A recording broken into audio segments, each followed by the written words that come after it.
आप देख रहे हैं 24 आमने सामने न्यूज चैनल। सबसे पहले सबसे तेज। जिला नर्मदापुरम तहसील सिवनी मालवा की उपनगरी बानापुरा शासकीय कन्या महाविद्यालय के इको क्लब द्वारा सतत जीवन शैली जल संरक्षण एवं प्रबंधन विषय पर एक दिवसीय कार्यशाला का आयोजन। उद्बोधन में जल संरक्षण को जीवन का अनिवार्य हिस्सा बताते हुए कहा कि प्राकृतिक संसाधनों का सही उपयोग और प्रबंधन ही हमारे उज्जवल भविष्य की कुंजी है।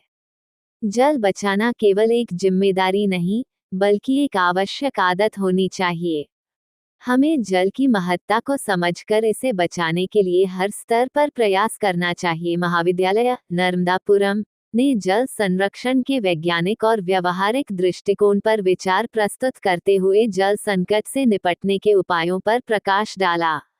उन्होंने कहा कि जल संकट से निपटने के लिए हमें जल पुनः उपयोग, रिसाइक्लिंग, वर्षा जल संचयन और पानी के बर्बादी को रोकने पर विशेष ध्यान देना होगा।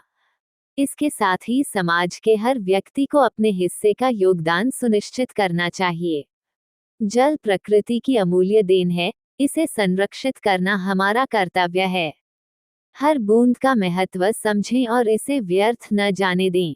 वर्षा जल संचयन और पुनः उपयोग हमारी प्राथमिकता होनी चाहिए।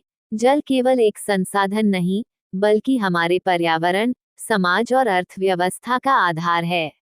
हमें सतत जीवन शैली अपनाकर जल का संरक्षण करना चाहिए।